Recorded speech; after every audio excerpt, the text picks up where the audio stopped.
So late last week we were just talking about Cliffy B and Bosskey's game Lawbreakers and how that they've kind of called time on that shooter game, arena shooter game.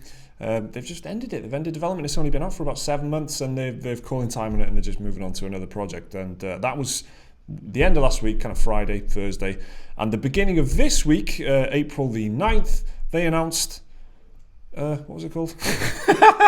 They announced Radical Heights on April the 9th, which is would you believe it, a battle royale game. No. But it looks different. It's got this different appeal. It's got this 80s vibe. They've really tried to put some personality behind it. They've only been working on it for 5 months, which it kind of looks like that based on the trailer as well, a little bit, to be honest. But they've called it extreme early access, haven't they? It is. We were wondering what was next for Cliffy B, and he announces it the very next couple of days. It looks like a Fortnite kind of theme. I mean, did he not learn it? I've got so many things. I'm just like overwhelmed with thoughts right now. So excuse me for that. But yeah, it look just general impressions. It looks all right. I mean, I'm a child of the '80s. It looks good to me. It looks fun. It looks fun, right? None of that building shit like has got in Fortnite. Well, everything about this, I've always, every single thing that I've also thought, considering it's only been 5 months. So that comes to the business decisions and everything that they've done behind that. And that, what I'm talking about there is the controversy that they courted immediately after this trailer went out. It's kind of the trailer on YouTube, the top trailer when you search for it is kind of 50% likes and dislikes. It's already caused controversy because they've had to backtrack over the game's optional paid Founders Pack, right? So this is going to be a free-to-play early access thing, live on Tuesday, April 10th, so already live by the time this video goes out. Originally, that Founders Pack included a $10,000 in-game boost. So you just got 10 grand of in-game currency. The in-game currency is really important in this game. That's, in fact, what a lot of it is about. It's about getting cash, not just earning kills and stuff. It's about looting the environment and taking part in these wacky kind of 80s game show type stuff to get money. And then that money stays with you as a career thing, right? It's a big part of the gameplay loop. Well, on top of that 10 grand, just immediate cash injection, you also got a 10% boost forever. So for every time you'd finish a game, you'd get an extra 10% on top of that. So immediately, that's like a big advantage to anyone who's bought money, who's bought the Founders Pack, compared to anyone who's just gone in free to play. Yeah. Right? A couple of things to note. They've removed that as soon as before they've even both of those things. Before it's gone live, right? So they've backtracked on it. So maybe people highlight the fact that this is pay to win, and they thought, "Hang on a minute, yeah, you're right. Maybe it was just an oversight. Give them benefit of the doubt. Maybe it was an oversight. That's fair. However, the in-money game, before everyone says, "Oh, it's a pay-to-win game," anyway. Well, the way that it works in-game is slightly weird, right? I've read the blog post and they stress it in bold and underline it in 3 or 4 points during the blog post that each player starts the game with zero money in their funds. And if you want to access your offshore account, which is what they call it, is where your funds are, you have to go to an ATM, and that leaves you vulnerable to people taking you out. And you can hear it. There's like bright lights and a lot of noise. So you can't take like 5 grand with you at the beginning. You've got to go and get it from a cash machine. So that's what they say, and that's how it's balanced. So anyone who's going to that cash point and taking the money out, they're vulnerable to attack from behind them, and I'm assuming it's going to be quite a telegraphed thing as well, because it does give you an advantage, just going up to a machine and getting money out so you can get better weapons. So they immediately sparked pay to win fears, and they backtracked twice within 24 hours, as far as I could tell. The fact that they've been working on it for 5 months, that's kind of where that comes in for me, because I'm like, well, their business model and everything, they've probably been competing for time between game development, actually making the game fun, putting that trailer together, putting the sizzle reel stuff together, getting the art design together, and coming up with ways to monetize it. And the fact that they've backtracked straight away, I kind of feel, and because of Lawbreakers and everything that happened with that, I'm willing to kind of cut them some slack a little bit. But it's purely mainly because they've backtracked on it immediately. If they were powering through with this, I think they've just clearly gone, oh shit, yeah, that is a mistake. Yeah. And they've gone back straight away. So I think that's to be considered. That goes in their favour. My main takeaway from this is that it just feels like a complete opposite of Lawbreakers. It's like extreme opposite. Because this seems like it, right? You don't have to pay for it outright like Lawbreakers. They've only been working on it for 5 months, whereas Lawbreakers was years in the making. They've announced it like the day before it's extreme early access, so it's not content complete, which Lawbreakers was. There's all these things, and they've monetized it using this method. It just feels like, and it's Battle Royale as well, which is jumping on another trend. No, I'm totally with you there. I know exactly what you mean. That's exactly how I felt about it as well. It just feels like Cliffy B was saying all these things about Lawbreakers and doing all these things with Lawbreakers and trying to be this pure kind of experience, and then that just fell flat on its face in the most spectacular fashion, despite the fact that Lawbreakers is a stand-up game. It's decent. And then they've just gone in the complete opposite direction, gone, well, Fortnite was done in 2 months and that is the biggest global phenomenon the world has ever seen. We'll just do that. And, whatever works in it. And I'm interested to see how it plays. And after 5 months of development, it's not going to be super polished. You can tell by the trailer it's not immediately super polished, but I'm eager to see how it pans out. Anyway. Good luck with that rebound relationship, Cliffy B. Yeah. So what else see how that pans out for you.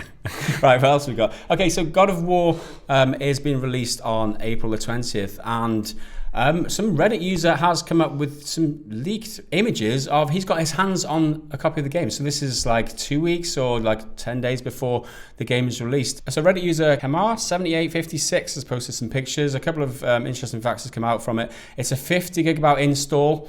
So that was about right. I think there was a leak recently saying it was a 45 gigabyte install. So get your sounds about right. Then, get your internet services ready, because that's a bit, if you're downloading that, it's going to be a huge chunk. So what's it say for the spoiler's going to be inbound somewhat soon? I'm guessing there's going to be things. Yeah, it's going to be a narrative-focused game, isn't it? And people, they probably want to keep a tight lid on the ending, and it's the type of thing where they'll say, you can stream up to the first halfway point through the game or something for the first couple, because that's happened more and more recently, and I feel like God of War's a prime candidate for that kind of thing. They're going to want to keep a lid on it because it's all about the mythology and stuff. And if people do stream it, then Twitch will just take it down and like ban your thing. So he wants to really keep it quiet. If anyone else has got a copy, he wants to just play the game and just don't say anything about it. But he's been out there. The biggest question for me is I saw on my Twitter feed this morning that some unnamed news reporter, gaming reporter, actually I'm not gonna out him on this show. He was bragging that he'd just seen the credits roll on the game, right? So my biggest question is, he's had a copy of the game. Where's our fucking copy? I did send an email out this morning. I mean, yeah. Well, moving on. This is an exciting bit of news, actually. VG247 are reporting that they understand that a handful of big announcements will be revealed at the Reboot Develop conference, which takes place in Dubrovnik, Croatia, on April 19th to the 21st. So it's not too far off. They think there's going to be some huge announcements there. So they call this a high-end development conference. It's going to be attended by Crow Team, who made Serious Sam, Platinum Games from Bayonetta, Warhorse, the people behind Kingdom Come Deliverance, Ninja Theory, Obsidian Entertainment, House Marquee, Tequila Works, Double Fine, and many others. So they think this is a high-end games development conference. They think there's going to be some major announcements from this. I find this very intriguing.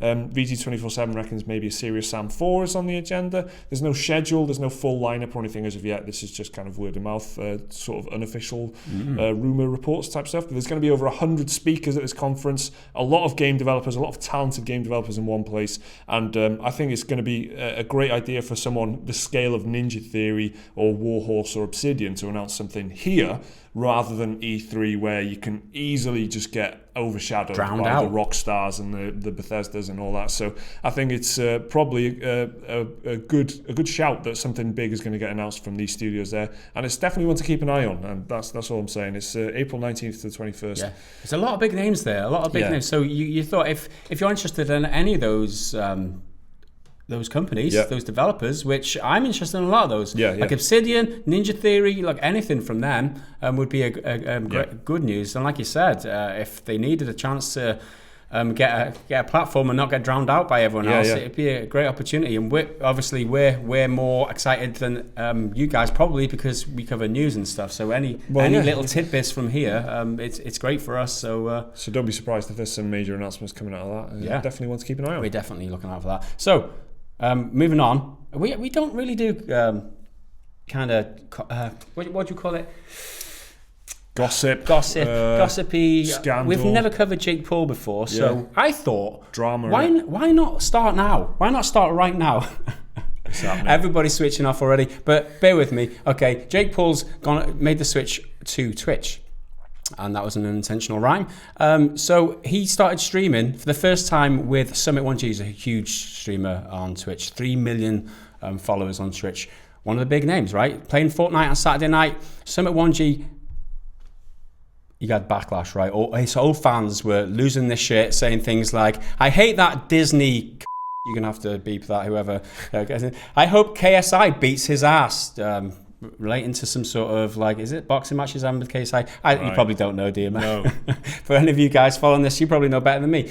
So Jake Paul, he's been on Twitch for like 2 minutes, and he's already causing like divides in communities. So, I think that's because he's an arsehole. I think that's probably what it is. Maybe that's what it is. But like this thing with Summit G went on, right, with his Twitter afterwards with all his followers, and people saying that they're unfollowing him and this and that, and